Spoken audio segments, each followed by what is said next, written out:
primeiro Beautycast da cirurgia plástica do Grupo Leger.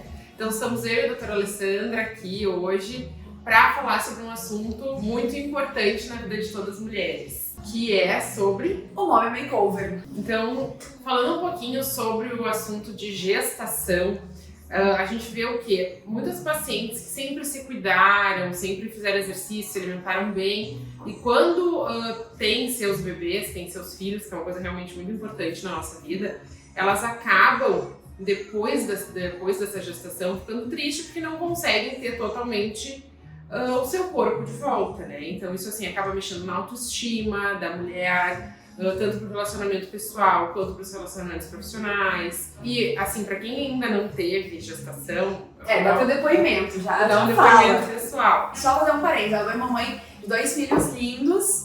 O que acontece? Assim, na gestação, claro, nossos hormônios eles são todos planejados para tudo dar certo. Então na gestação eles são planejados para aumentar um pouco a nossa flacidez, para aumentar a mama, depois a gente vai aumentar, para aumentar o abdômen. Então a pele fica naturalmente mais flácida para permitir isso. Algumas mulheres, quando engravidam muito jovens, têm maior tendência a ter estrias.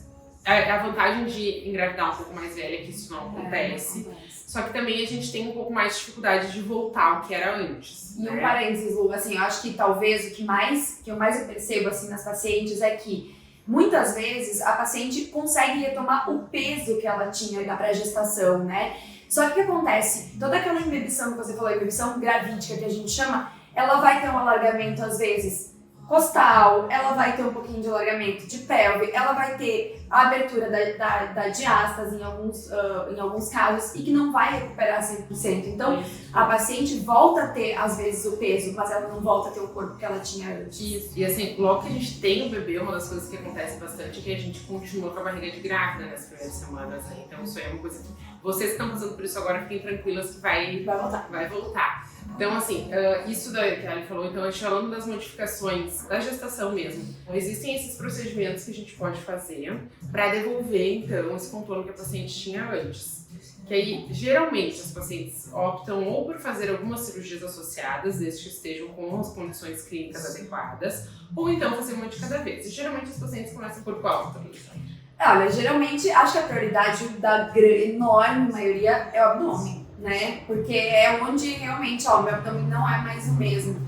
E eu acho que é importante pontuar isso que você falou, essa associação de cirurgias. Ela é pra todo mundo? Não, ela não é pra todo mundo. Eu acho que a gente é super claro no consultório, a gente fala, fazer tudo junto vai dar mais trabalho pra você. Vai dar trabalho, mas você vai passar por uma cirurgia, um processo, né? Hoje em dia que a gente tem a mulher no mercado de trabalho, que a gente tem toda a questão parar mais de uma vez. Parar mais de uma vez, são 2 cirurgias que exigem recuperação. Muitas vezes vai ter que parar de trabalhar por tempo. Então, poder fazer tudo junto é isso, vai passar por um período mais difícil no início, mas vai conseguir reconstituir toda a anatomia de uma vez só. Então, por aí normalmente que as pacientes chegam, né? Meu abdômen não tá legal. E eu acho uma coisa, você pode até falar, você tá mais perto disso, né? Que as pacientes têm muito uma ansiedade, assim, de quando é que eu posso fazer minha cirurgia, né? Eu ganhei meu neném, quando eu tô apta a começar a pensar em fazer minha Mommy Makeover?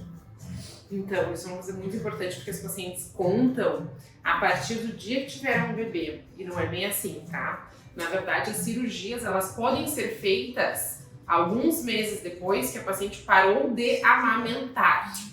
Porque a amamentação ainda estimula hormônios que trazem flacidez.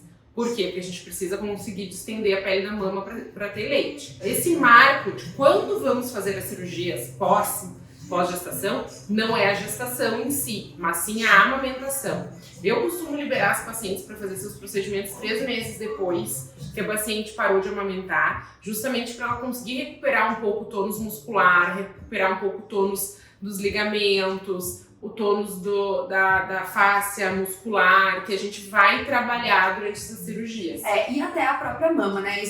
Muita gente vai se identificar com isso, de que às vezes na amamentação o bebê ele acaba mamando mais de uma mama do que outra. Então, às vezes uma mama tá mais com os ductos hipertrofiados, então essa mama ela tá maior do que ela seria, né? E a outra mama já normalizou. Então, tem que ter esse tempo também para preparar a produção de leite, para poder as glândulas voltarem, né, a ficar do tamanho inicial delas. Isso é muito importante para que a gente tenha um resultado legal depois, né? Então, assim, resumindo, o que a gente gosta das cirurgias?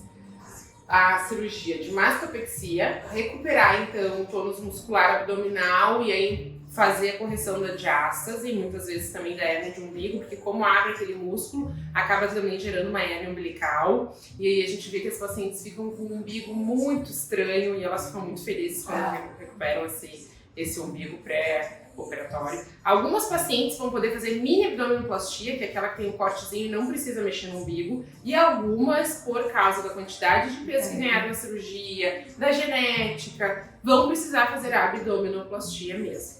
Todas as cirurgias podem ser associadas com tecnologias de retração de pele para tratamento da flacidez em outras partes do corpo, inclusive. Isso, assim, eu acho que foi uma grande mudança. A gente sempre fez um makeover, assim, né, há muito tempo.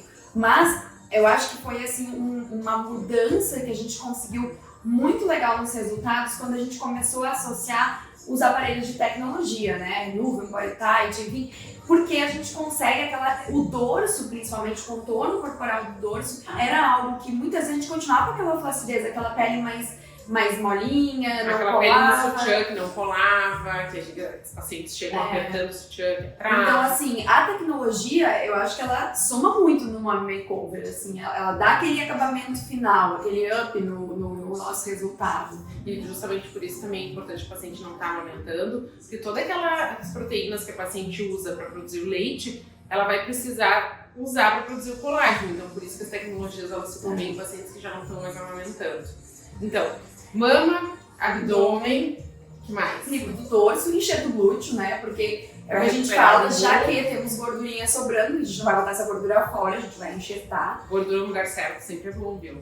Verdade. E o volume correto também. Exatamente. E uma coisa que eu acho importante, eu sempre falo para os meus pacientes, assim, quando a mulher tem os seus filhos, ela tá aí dedicada para os seus filhos por muito tempo, né? E eu acho que o Mommy Makeover ele justamente é um momento que a mulher vai ter que ter para ela.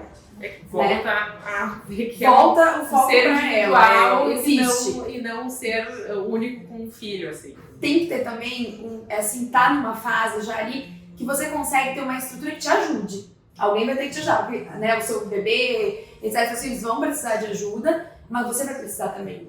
Não vai poder usar, principalmente quem opera a mama não pode pegar o neném no colo por pelo menos 21 dias. Então isso aí o paciente tem que se organizar, porque às vezes pra gente que é mãe é sofrido não pegar o bebê no colo, então tem que se organizar direitinho. Até tem pacientes que preferem fazer a cirurgia antes que os bebês comecem a caminhar, porque acham mais fácil conseguir controlar isso antes do bebê caminhar do que quando o bebê já está caminhando. E eu acho importante também a gente falar assim, a primeira semana em geral é a mais difícil, né? Talvez você pense assim, do arrependimento, nossa, por que eu fiz isso agora, sabe? Da primeira pra segunda já muda, da segunda pra terceira, e assim, são 21 dias que você tem que se preparar, que é aquilo.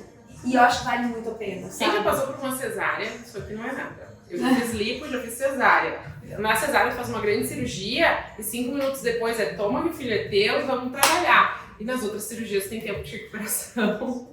Isso é uma diferença. E assim, uma das cirurgias que eu tenho gostado de fazer também, associada a todas essas de recuperação, é a da fratura costal, a da remodelamento costal. Uma coisa que a gente conversou também, que é esse alargamento da caixa torácica, que diminui também a cintura, e associando o remodelamento costal, os pacientes têm ficado com uma cintura incrível, inclusive melhor às vezes do que tinham antes da gestação. Então, se por acaso algum de vocês está nessa situação, estamos aqui para ajudar vocês. E, claro, ver cada caso é um caso, né? A gente planejar, fazer da melhor maneira para que você faça a cirurgia, vai descansar e recupera a tua autoestima, né? Acho que é uma fase da vida super importante também, essa retomada. Isso aí.